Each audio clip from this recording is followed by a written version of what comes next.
RDI, la radio de l'info, vous présente les rendez-vous de l'info.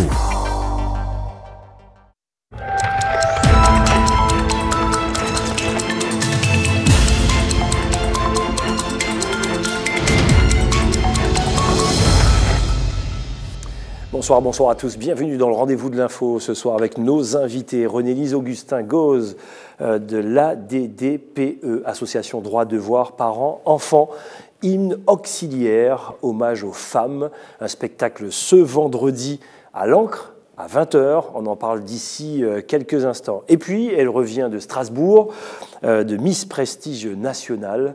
Elle a gagné dans nos cœurs, mais c'est la dauphine, malgré tout. Première dauphine, Alexis Guiliani, qui est de retour, qui nous racontera un petit peu son histoire strasbourgeoise. A-t-elle mangé de la choucroute? La réponse d'ici quelques instants. Bonsoir Vanessa. Bonsoir Gilles. Vous aimez la choucroute? Non, pas du tout. C'est pas vrai. C'est rare ça, c'est trop bon ça. C'est trop bon.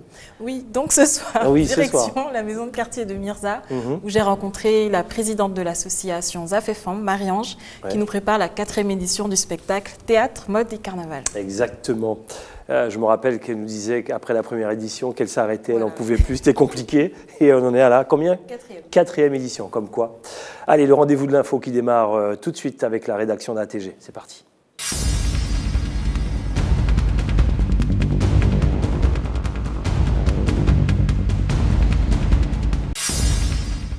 Le tribunal a rendu sa décision dans l'affaire qui opposait les jeunes et les policiers. 7 jeunes étaient poursuivis pour violence aggravée sur 5 policiers après un accident au rond-point Leblanc en novembre 2014. Le tribunal de grande instance de Cayenne a reconnu la culpabilité des jeunes. 6 sont condamnés à des peines allant de 6 à 18 mois sans mandat de dépôt. Le dernier a été relaxé. La justice est passée dans la mesure où mes 2 clients ont reçu un signal assez fort du tribunal, à savoir une peine de sursis simple pour l'un et une peine de prison ferme pour l'autre. Mais en même temps, la justice a été assez indulgente au regard de la personnalité de mes 2 clients, à savoir qu'ils n'avaient pas d'antécédents judiciaires, en ne délivrant pas de mandat de dépôt. Ça veut dire qu'ils n'iront pas en prison, mais qu'il devra aménager cette peine de prison ferme. Compte tenu du caractère de l'affaire, la partie civile se satisfait du verdict. Les demandes des parties civiles ont été prises en compte. Le tribunal a finalement rendu une décision qui est tout à fait conforme à la jurisprudence, à sa jurisprudence et de manière générale à la jurisprudence de la Cour de cassation, notamment sa chambre criminelle. Je tenais quand même à rappeler que dans cette affaire, il y avait une véritable complicité correspective, c'est-à-dire que toutes les personnes, tous les prévenus qui étaient présents eh bien, ont pu répondre à leurs gestes, à leurs méfaits et finalement être condamnés sur une base jurisprudentielle tout à fait conforme à la réalité. Alors ce qui est intéressant, c'est que finalement, que les demandes de la partie civile soient prises en compte, elles ont été entendues et nous ne pouvons que nous en réjouir. Le signal a été clair, cette affaire est définitivement réglée. Les jeunes disent ne garder aucune animosité envers les policiers. Ils ont encore de reprendre leur vie. La municipalité de Matoury joue les médiateurs dans l'affaire Terka. Le député maire Gabriel Serville se dit prêt à continuer les négociations entre les différentes parties et précise que c'est la loi qui prévaut dans ce dossier. C'est l'intégralité du territoire de la commune de Matoury qui est mitée par ce phénomène d'habitation illégale et spontanée contre lequel nous nous battons depuis que nous sommes arrivés aux commandes. C'est dommage que cela n'ait pas été fait avec l'ardeur nécessaire par l'équipe qui nous a précédés, mais qu'à cela ne tienne, nous allons continuer à être humains, à faire de l'humanisme, mais tout en rappelant que force doit rester à la loi. Entre 300 et 350 personnes occupent illégalement les 24 hectares de terrain à la zone Terka. Mais au-delà de ce site, c'est tout le territoire de Matoury qui est le théâtre d'occupation illégale. Un phénomène que l'on retrouve également à Mogès, Balata ou encore Cognola-Mirande. La pénurie de logements sociaux sur le territoire serait en grande partie responsable de ces logements illégaux. L'État a attribué 40 millions d'euros de ligne budgétaire unique, pas suffisant pour Gabriel Serville. On sait bien d'où viennent ces populations. On sait que l'État a du mal à entendre la voix de la Guyane quand je réclame à l'Assemblée nationale l'augmentation de la part de la LBU, la ligne budgétaire unique, qui rentre dans le financement des logements sociaux. L'État devait lancer ses opérations d'intérêt national de construction de logements dans la région de Cayenne, Saint-Laurent et Kourou. Tous ces projets-là sont restés lettres mortes. Il faudrait que l'État intercède, que l'État actionne les commandes pour faire en sorte que le bâtiment en Guyane puisse redémarrer, que les constructions de logements sociaux puissent redémarrer. Les habitats spontanés, un problème qui pourrait s'étendre sur toute la Guyane sans un réel travail de l'État, afin de garantir le respect de la loi. Dans un souci de transmission de l'histoire de la Guyane aux nouvelles générations, une convention entre le Musée des Arts et Cultures Guyanaises et le rectorat a été signée ce matin. Une convention qui permet la mise en place d'un professeur au sein du musée. Alors c'est un professeur d'histoire-géographie qui est détaché pour une partie de son temps au sein du musée des cultures et qui va travailler ici pour féconder justement et enrichir le musée. Aujourd'hui, les programmes scolaires peuvent être adaptés à l'environnement de proximité. Il est indispensable que les enfants, que les jeunes, que les adultes de Guyane connaissent leur histoire, connaissent leur passé. Ce professeur aura pour mission de mettre en place des supports pédagogiques, favorisant ainsi l'accès à l'information pour les élèves et par les établissements. Aujourd'hui, nous aurons des expositions itinérantes pour faciliter une meilleure connaissance du patrimoine de la Guyane. Donc les enfants de Saint-Georges-de-l'Oyapock, à Maripasoula, à Saint-Laurent-du-Maroni pourront, comme les enfants de Cayenne qui profitent pleinement de venir au musée et de profiter des expositions, auront à leur disposition ces expositions avec une médiation qui est tout ça est préparée par cet enseignant. C'est venir au musée mais sans vraiment y être, avec des supports, et à l'occasion de leur sortir, ils seront habitués à ces supports, ils seront habitués à ces configurations et sauront où aller puiser les informations. Cette convention fait partie de la démarche amenant à la création du musée des cultures et des mémoires.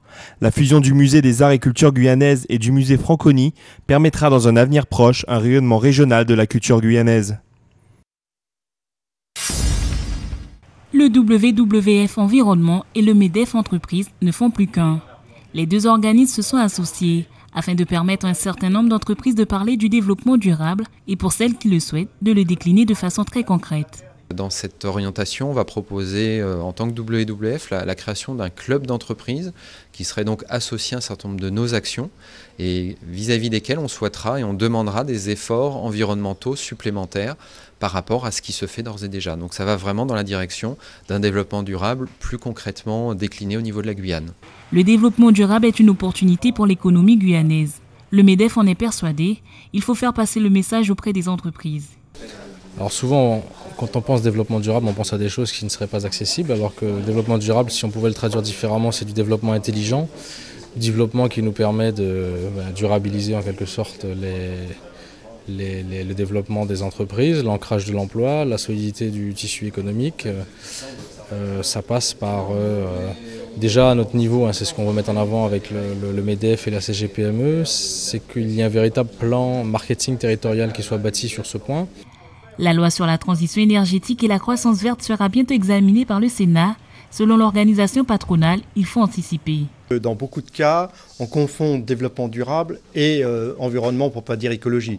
Or, c'est absolument pas ça. Le développement durable, c'est justement que l'environnement se rapproche de l'entreprise, se rapproche du sociétal et réciproquement dans tous les sens. Donc c'est de prendre en compte toutes les parties prenantes.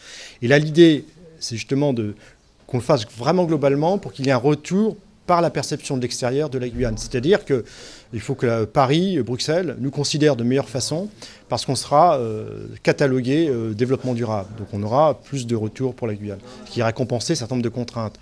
On va faire finalement d'une contrainte un avantage. De toute manière, la loi nous impose, la loi de transition énergétique nous impose de le faire. Autant qu'on l'anticipe légèrement et qu'on se l'approprie et que le développement durable de la Guyane passe par les Guyanais. Ce rapprochement, le premier à l'échelle nationale entre le MEDEF et le WWF, est aussi un signe envoyé aux élus. À partir de ce lundi 19 janvier et ce jusqu'au vendredi 23, la Ligue de football de Guyane met en place une formation qualifiante au futsal. Dans le cadre de sa politique de formation et de développement de la discipline, elle sera assurée par M. Raphaël Reynaud, formateur fédéral et sélectionneur de l'équipe de France Espoir de futsal. Si vous voulez progresser, il est important de former, avoir des cadres qui sont formés. Et si on veut améliorer notre futsal en Guyane, il faut passer par cela.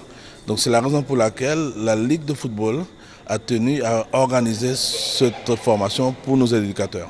Nos voisins, le Suriname, le Brésil et les autres participants, sont dans cette dynamique de progression. Donc il faut que nous, on acquiert cette compétence afin d'améliorer notre manière de jouer, notre approche du futsal. Plus d'une vingtaine de personnes, membres de clubs, arbitres, entraîneurs et joueurs assistent à cette formation. Elle est composée d'une partie théorique puis pratique. En tout, 28 heures de formation réparties sur 5 jours. D'abord essayer d'élargir un petit peu le champ des possibles et apporter une culture supplémentaire donc aux éducateurs et à l'ensemble des dirigeants du futsal. Voilà, parce que c'est toujours enrichissant de se rencontrer et puis de discuter. Et puis après derrière, c'est vrai, augmenter la compétence de chacun pour qu'après derrière on puisse le répercuter et augmenter le plaisir des joueurs et le développement de l'activité sur le territoire de la Guyane. Il y a une attente de l'ensemble des éducateurs, il y a un nombre important d'éducateurs qui est là. Et donc moi je suis très satisfait et très enthousiaste et donc content de revenir demain. Une formation qui prépare aussi les encadrants du futsal guyanais à l'événement phare de la discipline, le Futsal Day. Une compétition qui se déroulera le 19, 20 et 21 mars. Les équipes du Brésil, du Suriname et du Guyana participeront à cette épreuve et pour la première fois la présence d'une équipe nationale puisque l'équipe de France Espoir sera aussi présente.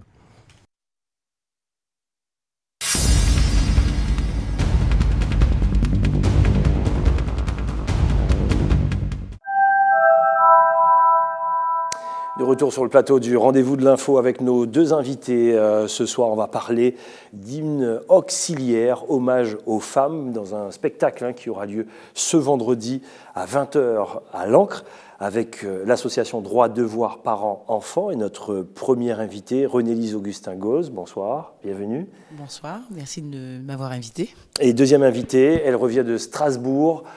C'est notre Miss Prestige nationale, elle est arrivée donc première dauphine, Alexis Guiliani, qui est avec nous, qui nous fait un petit coucou en live.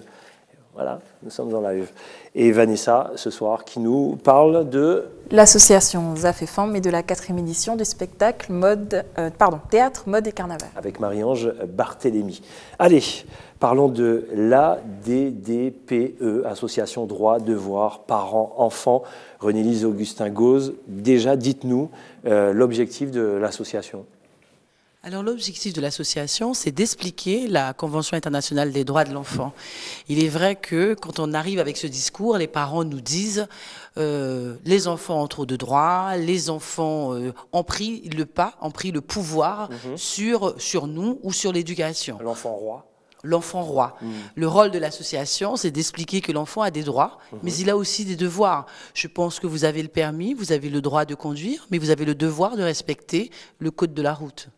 Vos lieux d'intervention? Alors, nous intervenons dans les collèges et lycées, auprès d'un public scolaire, mais surtout vers les collégiens, parce que après l'école primaire, où c'est un cocon, quand on arrive au collège, c'est déjà un peu plus difficile. On sort d'une éducation où on avait un professeur, là où on en a plusieurs. On doit évoluer, on doit se déplacer, on doit apprendre à gérer son quotidien, son emploi du temps. Le corps se transforme, donc on devient grand, on a la petite barbe qui pousse, les seins qui commencent à se développer, et donc on se sent femme, on se sent homme, et en plus on a des droits, donc on oublie qu'on a des devoirs s'il n'y a pas des parents qui sont là pour mettre une barrière et pour dire, voilà, tu as des droits, mais tu as aussi des devoirs. La famille, c'est une société, le droit d'être protégé contre toute forme de maltraitance également. Il y a eu beaucoup de débats autour de ça. C'est triste de résumer la DDPE à la fessée. Donc la maltraitance, ça revient souvent. Il ne faut pas oublier que dans certains pays, les enfants sont maltraités, même en France ou en Guyane, les enfants sont victimes de maltraitance et ils ont le droit d'être protégés contre cette forme de maltraitance. Mais donner une fessée, une petite tape, parce que fesser, c'est déculotter un enfant, donc c'est déjà l'humilier, mais donner une petite tape parce que l'enfant n'a pas respecté une consigne, je ne pense pas qu'un juge va vous arrêter pour ça. Les parents ont évolué, les choses étaient beaucoup plus strictes. Après, c'est notre histoire qui nous met dans cette situation-là, beaucoup plus stricte à une époque. On a une nouvelle génération de parents. Certains disent « je ne lèverai jamais la main sur mes enfants ». Qu'en pensez-vous ? Moi, je ne pense pas que les parents étaient plus stricts. Je pense qu'ils étaient plus encadrants. On aime bien parler du passé en disant nos parents étaient durs, nos parents étaient si. Mais nos parents, moi, ma mère m'emmenait au carnaval, ma mère m'emmenait à la fête de Cayenne. Où sont les parents? Moi, je vois beaucoup d'enfants seuls. Où sont les parents? Donc, dire qu'on ne peut pas corriger nos enfants, mais avez-vous éduqué vos enfants? Les accompagnez-vous? Quand l'enfant sort de l'école, lui demandez, est-ce qu'on lui pose la question, qu'est-ce que tu as fait aujourd'hui? Et puis, quand l'enfant a 15 ans, on se rend compte qu'on n'a plus de dialogue avec cet enfant. Mais à 3 ans, avons-nous instauré ce dialogue, cette communication? Donc je dirais que nos parents étaient plus encadrants, je ne dirais pas plus stricts. Lorsque vous voyez des gamins de 10 ans derrière des groupes de carnaval, j'imagine que ça vous fait faire des bonds? Oui, moi, ça me fait faire des bancs. Et je repose la question, où sont les parents? Mais je comprends, hein, les parents sont aussi des hommes et des femmes. Hein, vous comprenez, vous avez 40 ans, vous avez envie, vous aussi, le dimanche après-midi, d'aller danser, que sais-je, sur un groupe carnavalesque. Ça, je l'entends. Mais je crois qu'on peut couper la poire en deux. Ce dimanche, maman sort parce que maman a sa vie de femme. Maman n'est pas qu'une mère. Maman est aussi une femme. Maman a sa vie de femme. Mais dimanche prochain, maman t'accompagnera, ou on peut s'arranger avec la famille pour dire aujourd'hui, demander à sa sœur, aujourd'hui c'est toi qui accompagnes mon fils et demain j'accompagnerai les tiens. Encadré, important. Vanessa. Mais est-ce qu'aujourd'hui les parents n'ont peut-être plus les moyens de pouvoir encadrer leurs enfants? De quels moyens vous parlez? La société commence dans la famille. Combien d'enfants mangent à table avec leurs parents? C'est déjà une éducation de manger à table avec ses parents. Combien d'enfants, moi je ne sais pas, les parents ils me disent, oui mais avec les multimédias, avec le téléphone portable. Mais qui a acheté le téléphone portable? Qui a mis Internet à la maison? Il y a des questions à se poser. Il n'y a pas que ça, il y a aussi ceux qui ont beaucoup d'enfants et qui ne savent pas limite quoi en faire.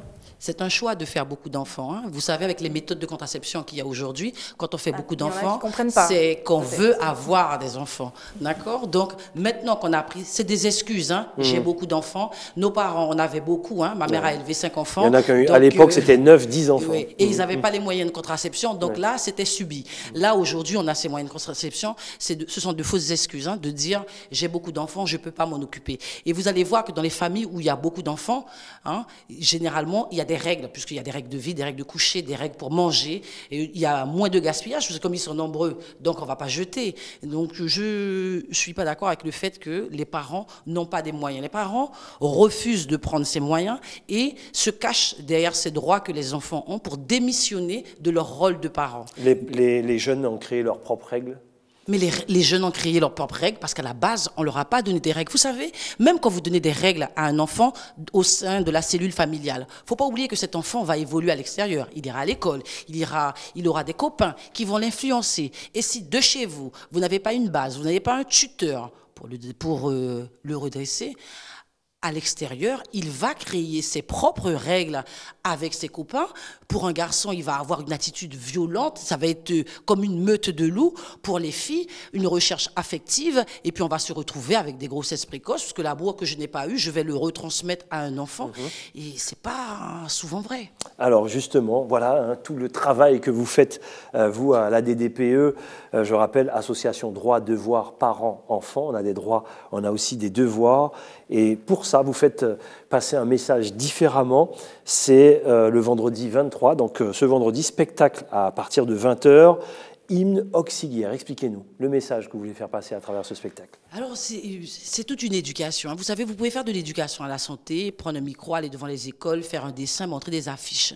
Il y a aussi une autre méthode de faire de l'éducation à la santé sous forme théâtrale. Donc, on s'est associé à la DDPE avec l'école IFAP-PP+, qui forme des auxiliaires de puériculture qui vont encadrer nos enfants, qui vont accompagner nos enfants, qui vont soigner nos enfants. Et ces jeunes filles, dans le cadre de leur formation, doivent présenter un programme d'éducation à la santé et de communication avec l'enfant. Plutôt que de le présenter sous forme littéraire, avec Casa Artistique, Hermina Duro a monté une pièce de théâtre dont ses élèves sont acteurs, actrices, puisque ce sont des filles, dont ses élèves sont actrices. Donc c'est déjà un travail d'apprendre un rôle. C'est déjà un travail qui, j'espère pour elles, leur feront un grand bien, puisqu'il faut pouvoir jouer devant des spectateurs. Et c'est aussi retransmettre, jouer devant des enfants, jouer devant un public. Et après, nous, membres ADDPE, nous allons animer un débat. Donc, juste après la pièce. Juste après la pièce. Alors, je rappelle, c'est à 20h, vendredi, à l'Ancre. Dernière question, Vanessa. Oui, donc on parlait des parents et de leurs moyens. Du coup, que pensez-vous des émissions comme Pascal le grand frère, Super Nanny, 17 ans, déjà enceinte? Ah, très bonne question. Votre avis sur ces émissions? Ça me fait doucement sourire. J'essaie de changer de chaîne quand il y a ça, parce que je n'arrive pas à concevoir qu'un enfant puisse dire, qu'un enfant puisse dire des grossièretés à ses parents sans qu'il y ait une réaction du parent. Et comment peut-on arriver à un stade, je sais pas, en plus dans la démission des parents ou dans la rupture, on va pas dire démission, dans la rupture de communication entre parents et un enfant, il y a plusieurs raisons. Soit le parent qui a démissionné, soit le parent qui estime que son bébé c'est un petit bijou, mais il oublie que son petit bijou va grandir et va prendre le pas. Si dès le départ vous dites pas non, un enfant doit grandir avec de la frustration. Si vous ne dites pas non, vous le laissez tout faire, la société lui dira non. Et donc après il va reporter sa colère sur vous et puis ça donne le grand frère et Super Nanny. Et c'est souvent le cas quand c'est un enfant unique. On a tendance plutôt à les protéger. Encore plein de choses à dire, bien sûr. Ça sera l'occasion de vous revoir sur un autre média, sur RDI, notamment la radio René-Lise Augustin-Gauze. Merci d'être passé nous parler justement de ce que vous faites et de cet événement. Je rappelle, vendredi 23, 20h. À l'Ancre, vous voulez rajouter quelque chose? 8 € le tarif. Oui. Et puis, je voulais simplement dire, hymne auxiliaire, c'est la femme dans sa diversité. Ouais. Parce qu'une femme peut être une mère, elle peut être une femme, tout simplement, elle peut être une enfant, elle peut être une maîtresse, une amante. Donc, quand on voit la femme, on voit toujours la maman. Hein. Je suppose que quand on vous parle de femme, vous voyez la mère. Mais pour pouvoir éduquer nos enfants, il ne faut pas qu'on oublie qu'on a toutes ces casquettes. Nous sommes entièrement d'accord. Merci en tout cas. Allez, dans quelques instants, la chronique de Vanessa. Mais en attendant, voici le prime d'ATG, Dom Laquezotte.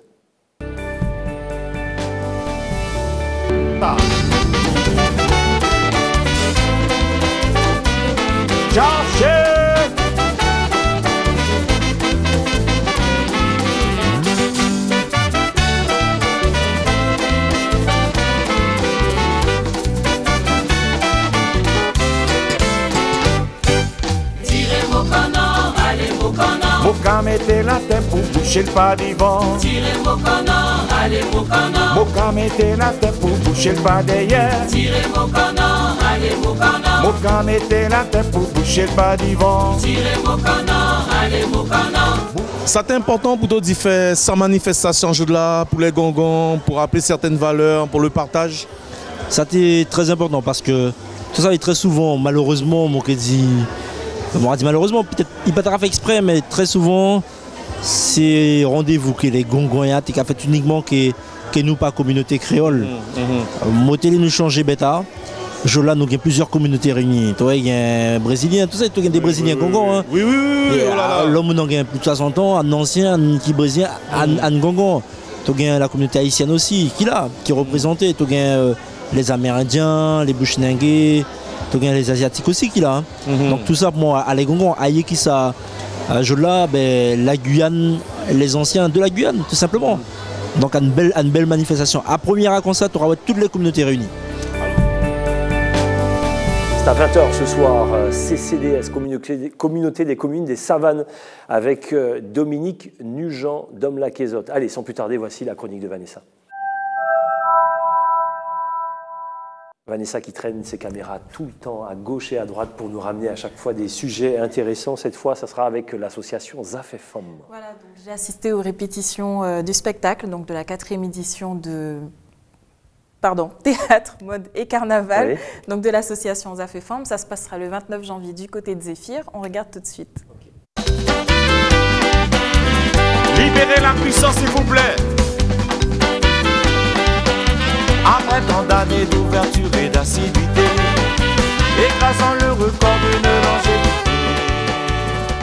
Je suis Marie-Ange Barthélémy, je suis la présidente de l'association ZAFEFOM. Donc l'association ZAFEFOM a été créée pour défendre le patrimoine culturel de Guyane. Principalement, nous sommes centrés sur le carnaval, mais nous faisons aussi de la gastronomie, du sport. Nous préparons pour la 4e fois le grand show, théâtre, mode et carnaval. Il nous restera quoi après ce grand débat? souhait. Et moi, je suis mort de Semirto. Bon, nous avons présenté la 4e édition du mort de Festival de Carnaval. Nous attendons toutes venir pour regarder ça. Ça qui est bon pour eux, ça qui est joli pour eux. Et nous attendons le 29 janvier. Le monde fermé à mon tour de danser.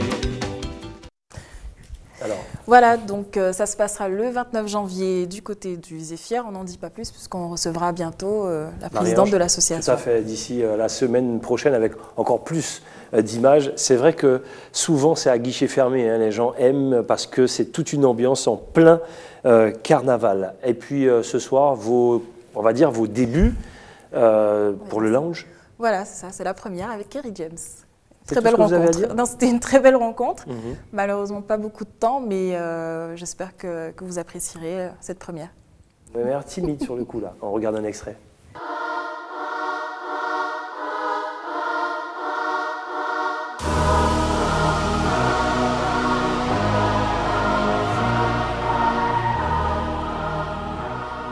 Alors, je crois savoir que vous avez fait une petite pause dans votre carrière. Donc, quand on baigne dans la musique depuis très jeune, qu'est-ce que ça apporte de s'arrêter, de faire un break? J'en ai fait plusieurs, parce que moi j'ai toujours un rapport très spécial avec la musique. C'est-à-dire, j'aime écrire, j'aime être sur scène, mais par exemple, j'aime pas trop l'aspect promotion, tout ça. Bon, bien que là, ça soit agréable, mais j'aime pas trop en général les interviews, parce que j'estime que tout est dans ma musique. Et j'aime pas trop aussi le côté où il faut se vendre, il faut paraître...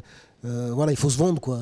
Faut se vendre. Et donc, ça me gêne un peu. Le côté aussi célébrité, aussi, ça me gêne un peu. Si j'avais pu mener une carrière sans qu'on voit mon visage, ça m'aurait arrangé. Ouais.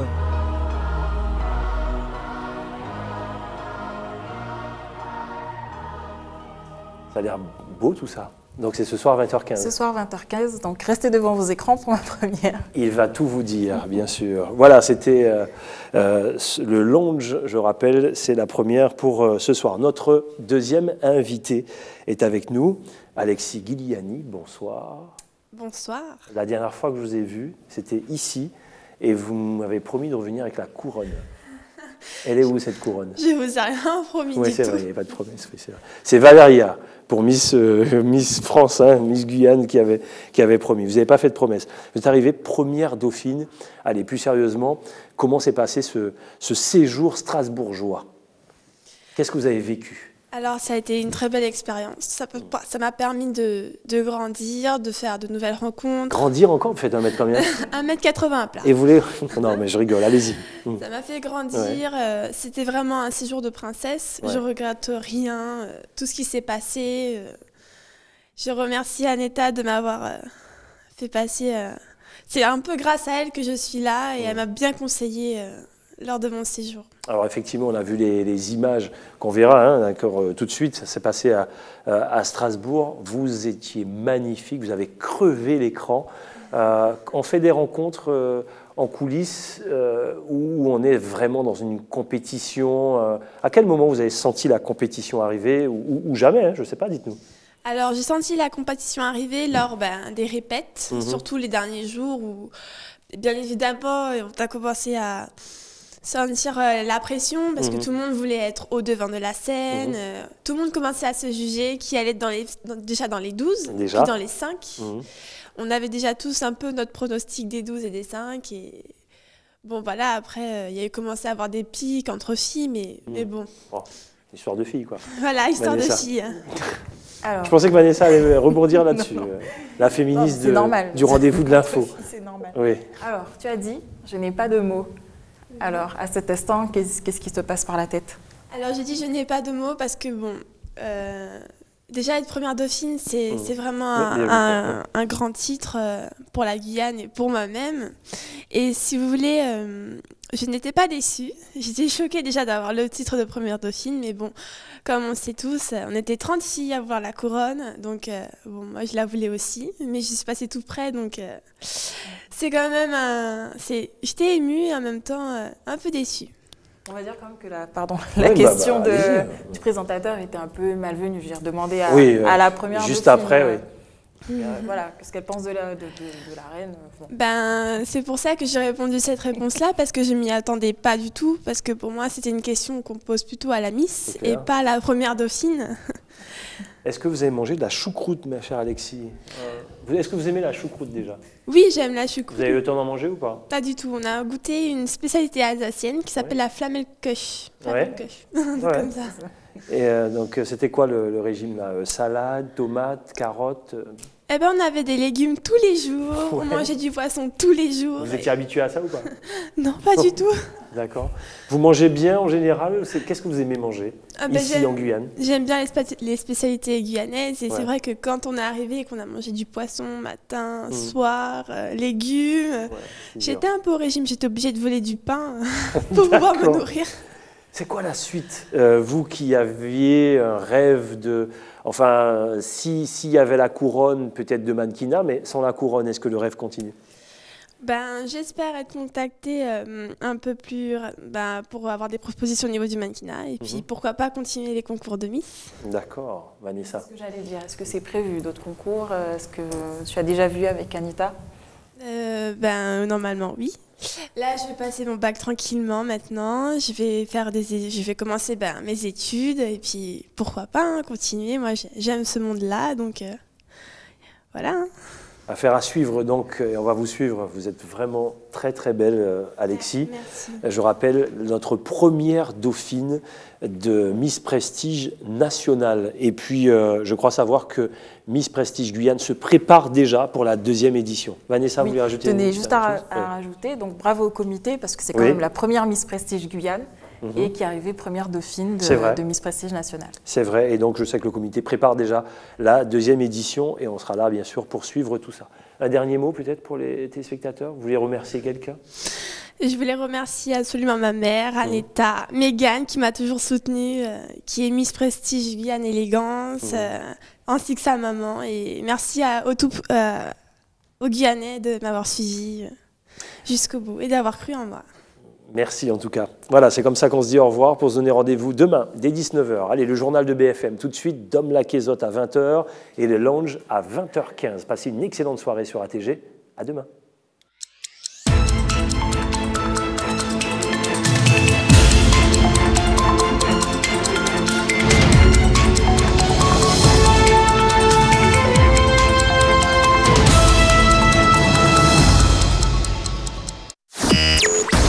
RDI, la radio de l'info, vous a présenté les rendez-vous de l'info.